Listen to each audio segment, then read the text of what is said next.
Hello, my wonderful friends. Welcome back to our /IDoWorkHereLady, where people who work at places get mistaken as employees. I hope you're all having a lovely day today, wherever you may be, and whatever day it may be. And listen, it's about to get a little bit better, because you're about to hear 4 stories of embarrassing mishaps.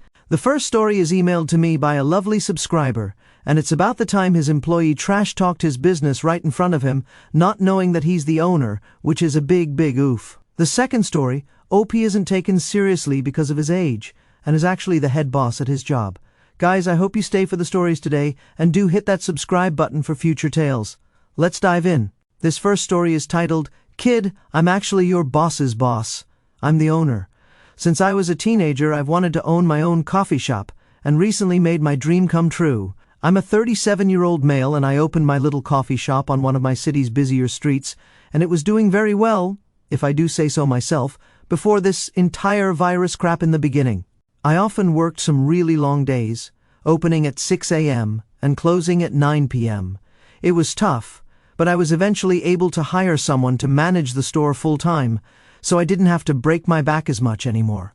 The other baristas we hired were usually students at the university and colleges nearby, sometimes high school students, and they came and went as one would expect. The manager I hired, Jeremy, was a good guy in his late 20s and was very easy to get along with. At the time, we had about 6 baristas who worked various hours, and a couple of them would open or close during the days where Jeremy and I couldn't. We had a pretty good system for a few months, but then a semester ended, and one of the baristas had to resign, which meant that we had to hire someone new. I let Jeremy do the hiring, as I finally was taking a 2-week-long vacation with my girlfriend after having almost no time off for over a year.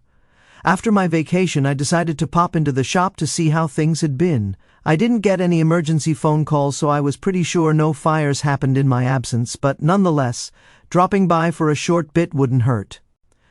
I had parked my car in the alley by the back door and was having a smoke before I went in and checking my emails on my phone. I was just hanging out when the back door opened, and this scrawny little kid, who I later found out was in high school, came out pushing a cart full of cardboard boxes and garbage bags. I didn't recognize the kid, so I figured he must be the new guy that Jeremy hired. He saw me, exchanged a short hello, and he unlocked the dumpster and tossed the garbage bags in. Then he turned his attention to the cardboard boxes.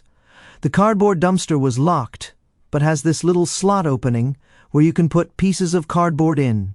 His boxes weren't collapsed or cut up yet, and instead of collapsing the boxes, I watched him take a box, throw it on the ground, and start to step on it to flatten it out. Then he picked it up and tried to shove it in the slot, but it wouldn't fit. He grunted in frustration and decided it was too much work and chucked it into the regular dumpster. Now, this was a no-no, and we've been given flack for it many times before, so I spoke up. Hey, that's not where cardboard's supposed to go. I said that loudly, but still kind of friendly. And he said, it's easier than cutting it up to put into this dumpster.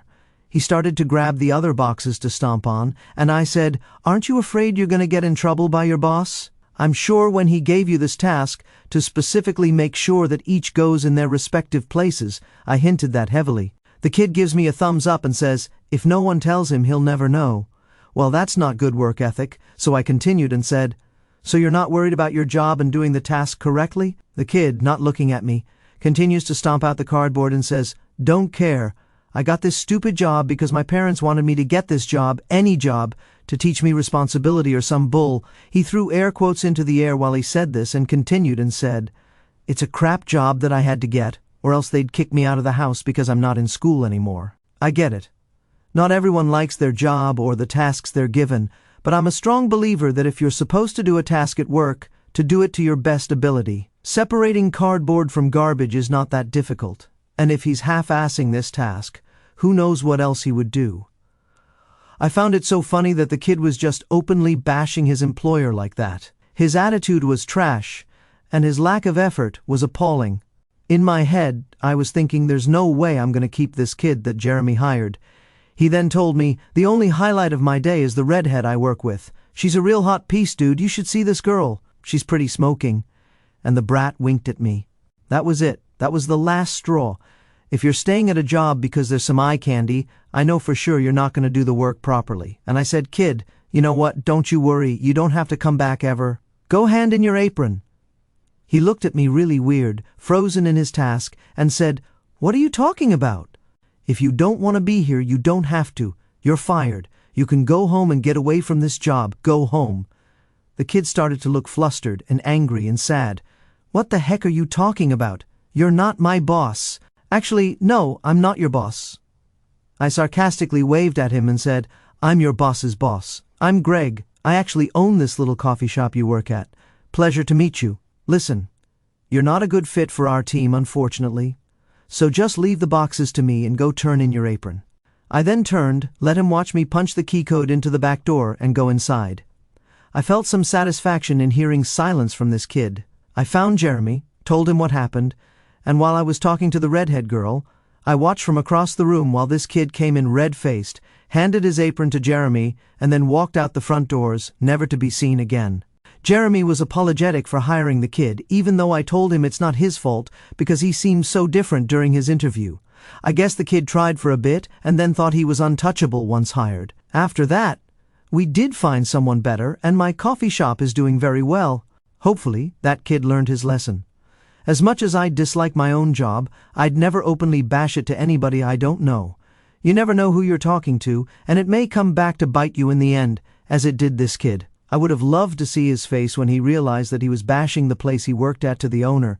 This next story is titled, "Ma'am, I assure you, I am the administrator here."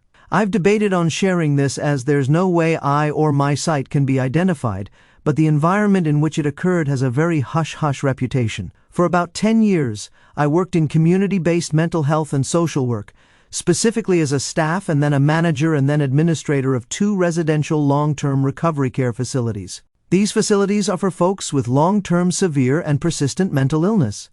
We were somewhere between a halfway house and an adult foster care facility. The homes in the communities are converted to have 6 to a dozen more bedrooms, a kitchen, living room, and office space for staff and med pass.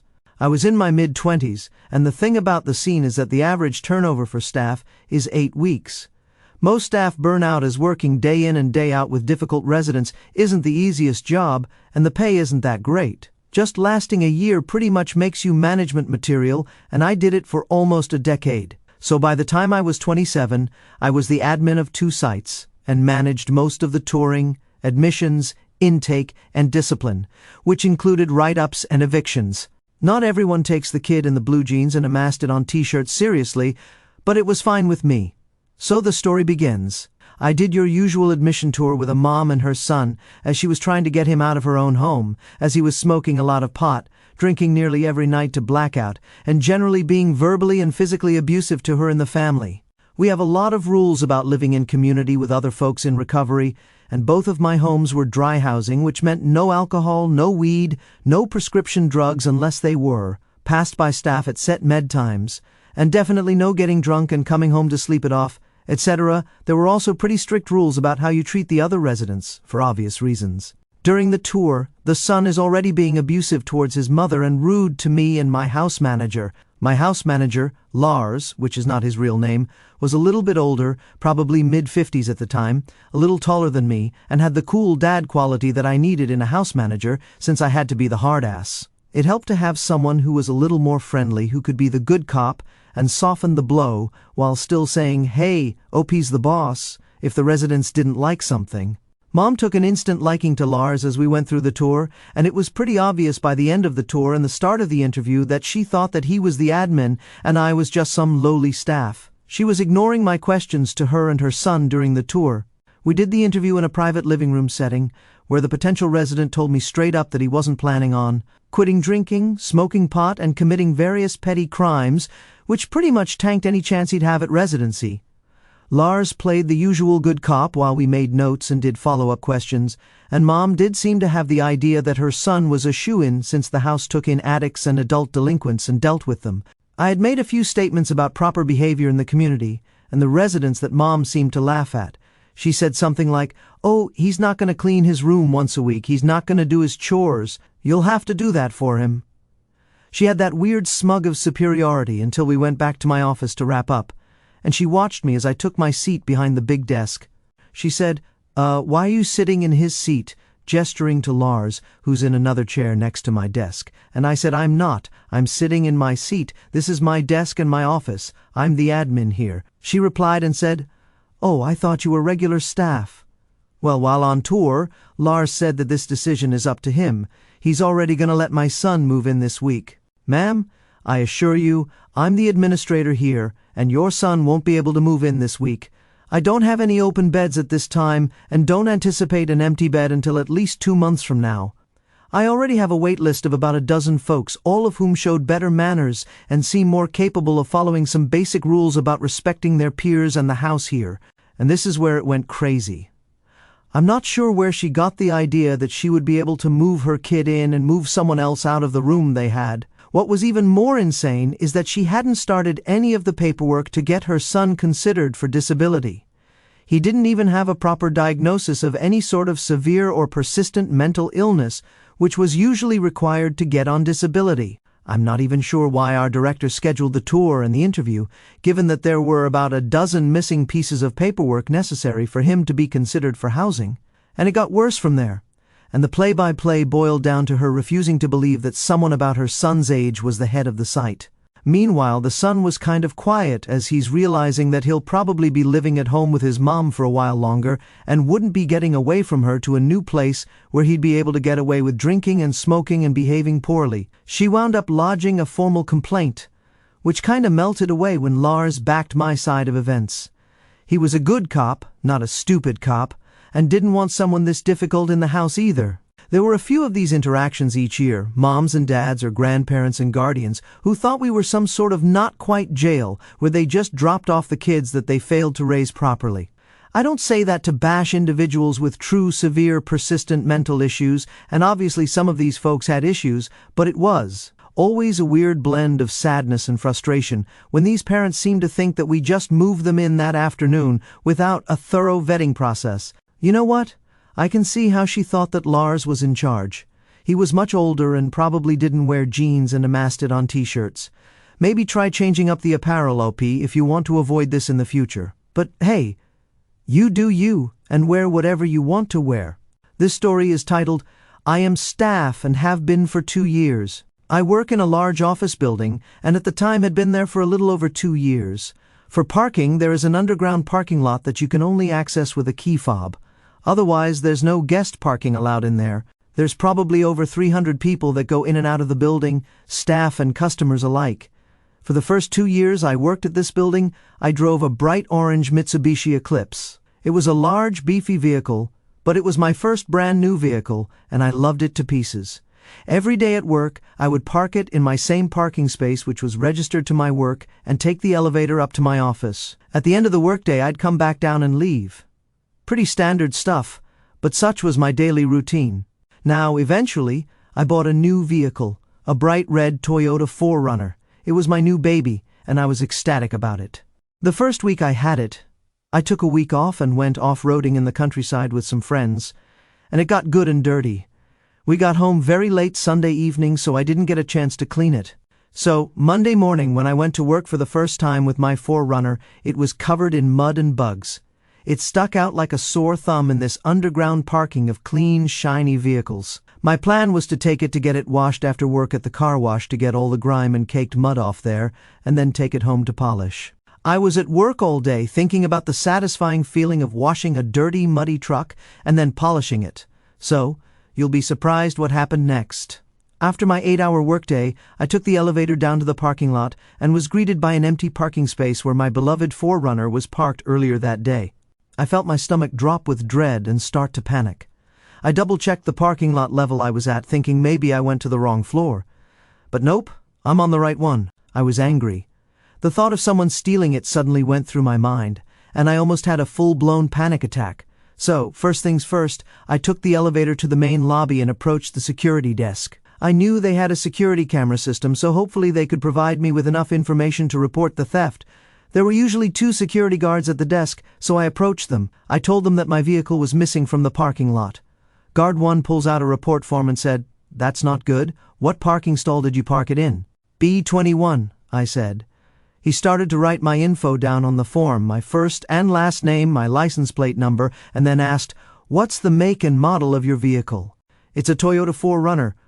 Guard 2 perked up from looking at the cameras and said, "Was it a really muddy one?" I felt a little ray of hope when he said that and said, "Yes, that one." Guard 1 got all gruff and stern all of a sudden and said, "You know that underground parking lot is for staff only and is not open to the public." I answered really slowly, not sure what he was trying to get at, and said, "Yeah, so why'd you park it there?" I wasn't sure how to answer, so I sarcastically said, "Because that's where I always park." "Sir, that's why your vehicle is gone. It was towed because you're not supposed to park there," Guard 2 explained. I remember my face getting really hot, and I snapped and said, "You towed my car? What the heck is wrong with you?" Guard 1 tried to calm me down and said, "Sir, you can't park it there unless you work in the building. All parking stalls are assigned to individuals, and there's no guest parking whatsoever." I replied, "What are you talking about? I work in this building. You had no right to tow my vehicle." I started yelling. It wasn't my best moment, of course, but you have to understand, my brand new vehicle was not here, and it was towed. Guard 1 shook his head at me, and Guard 2 said, "Sir, like I said, underground parking is for staff only who have special fobs to get down here. For guests like yourself, you have to park outside. I can give you the towing company's info, and you can call them to arrange for you to pick up your vehicle." I remember steeling myself and taking a deep breath, and as calm as possible said, "Listen, I work here. I worked here for the past 2 years. That parking stall is assigned to me through my work at XYZ Company. I don't understand why you wouldn't check with the company before you towed my vehicle." Guard 1, finally listening to my words, looked at me like I was lying, of course, and said, "That's impossible. Your vehicle has never been in this parking lot before, and I'm familiar with the vehicles down here as I do a lot of security rounds." Then it dawned on me what I think went wrong, and said, "Yeah, do you usually see a bright orange Mitsubishi Eclipse in that spot?" He looked shocked in that moment, and I relished the fact that the guy started to realize that he made a mistake, and said, "Yes." I rubbed my face with both hands, bewildered and mentally exhausted from this, and said, "That Eclipse was my car. I got a new vehicle, the one you towed. I got it last week, and today was the first time I drove it to work." So, in the end, I pulled out my business card and my driver's license to show him proof that I worked in the building, and I showed him my key fob. So, he thought that I had gotten access to the parkade by driving really close to someone ahead of me who had a key fob, since the gates closed slowly enough for a car to sneak past. Guard 1 and 2 were incredibly apologetic for the situation, as they should be, and helped me get my 4Runner back, including paying for all the fees incurred.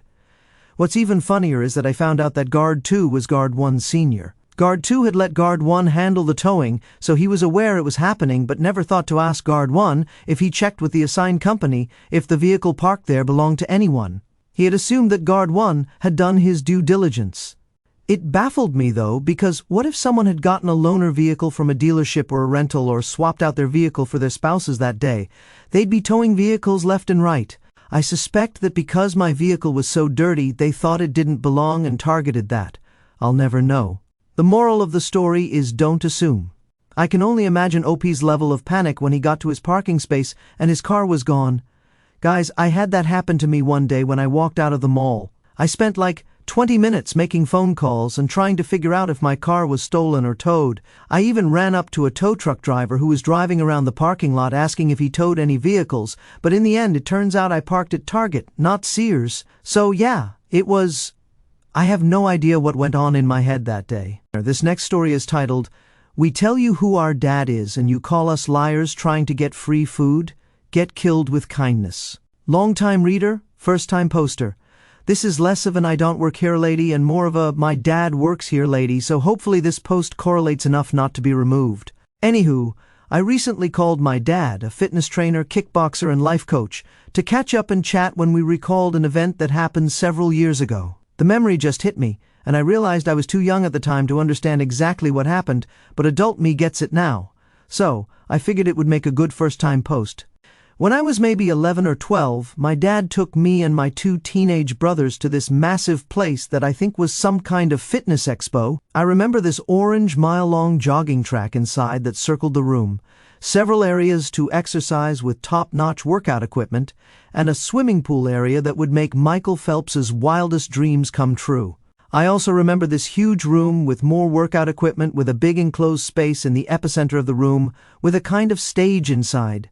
It was hard to see clearly on the outside, likely for privacy reasons, and so the trainees are less distracted. Come to find out, it was where these exclusive training classes were taking place, with some house mixes bumping on the speakers that would make anyone want to get up and get down. Since my dad was one of the star trainers attending, my brothers and I received guest lanyards, which allowed us to roam the place if we wanted. The only thing we weren't allowed to use was the fitness equipment. No biggie. Dad introduced us to some of his clients and fellow instructors, many of whom recognized us as our dad had our pictures on his desk and talked about us often, especially me as I resemble him more than my mother. I remember some saying that I was such a pretty girl in my puffy winter coat. Being the super shy type, I reacted as you might expect, but I still knew when to say thank you, especially with Dad being so proud to introduce his kids. As the time for my dad to start his class in that enclosed space grew closer, he told my brothers and me that if we got hungry, to tell the clerk to put anything we want on his tab, and he would pay for our food when his class was over. We weren't greedy kids and knew not to overindulge, so the trust was there. Pretty much everyone in this place knew my dad, so we just had to drop his name to the clerk when we were ready to eat. He gave me a kiss, gave my brothers the usual look out for your baby sister, and left to be awesome. The place where we wanted to get food had the best view from the 3rd floor.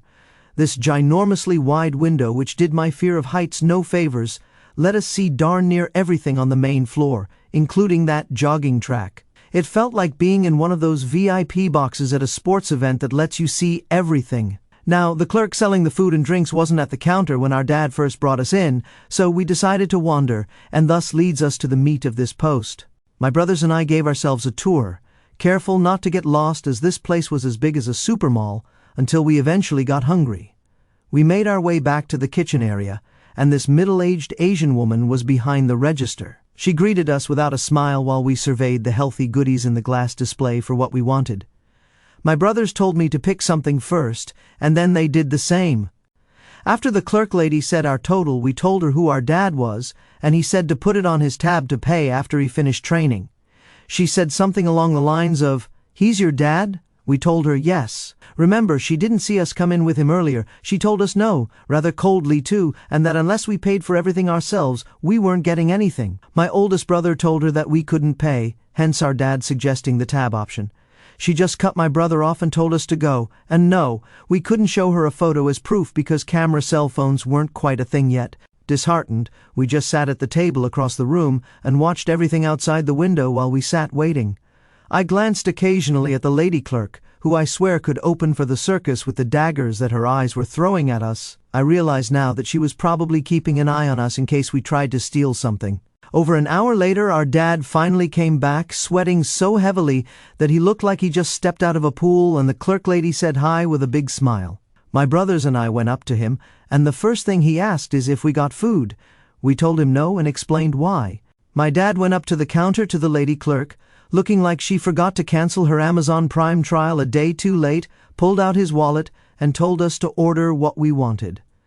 I could hear the "told you so" on my brothers' faces. I'm paraphrasing their exchange as it was well over 15 years ago.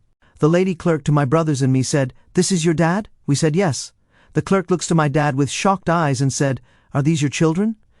My dad says yes. The lady clerk gasps audibly again and takes a good 5 seconds to get her jaw off the floor and starts to profusely apologize while my dad, a tallish black man with a shaved head, small, hoop earring, and the physique that puts upscale nightclub bouncers to shame, gives her a Keanu Reeves level of kindness and understanding while she's all but kissing his butt while getting our order. She even threw in some free oatmeal raisin cookies for the trouble. My brothers and I are like, "Sweet, thanks." My dad bid her a good day, and we left. I'm very curious as to who Op's dad is. He seems to be very well known in the fitness community. These stories left an impression on me, so here's my viewpoint. The kid, "I'm actually your boss's boss, I'm the owner" story is a satisfying lesson in workplace humility. I love how the oblivious teen trashed his job to the owner, thinking he was just some rando. His lazy attitude and creepy comments about the coworker deserved that firing. Talk about instant karma. I respect OP's hustle building that coffee shop. The kid learned a hard lesson about respect and work ethic. Ma'am, I assure you, I am the administrator here had me cheering for the young admin. I relate to being underestimated due to age. Been there in my 20s. The mom's arrogance, assuming the older manager was in charge, was her downfall. OP's calm professionalism shutting down her entitled son's admission. Chef's kiss. It's a reminder, don't judge competence by jeans and t-shirts. I am staff and have been for 2 years is infuriating. I'd be livid if my new Forerunner got towed over a dirty exterior. Security's assumption was lazy and reckless. OP's cool-headed proof with the key fob and business card was perfect. Getting the fees covered was justice. This screams the need for better checks before towing. Imagine the chaos otherwise. We tell you who our dad is and you call us liars trying to get free food? Is wholesome yet frustrating. I adore the dad's kindness, turning a clerk's skepticism into apologies with cookies thrown in. The kid's patience despite her cold dismissal shows maturity. I get why she was cautious, but assuming they were liars was harsh. Trust but verify, not accuse. Dad's VIP status made it sweeter. Guys, and that wraps up another episode of our I Don't Work Here Lady. If you missed the last episode, go check it out, and I'll see you guys in the next one.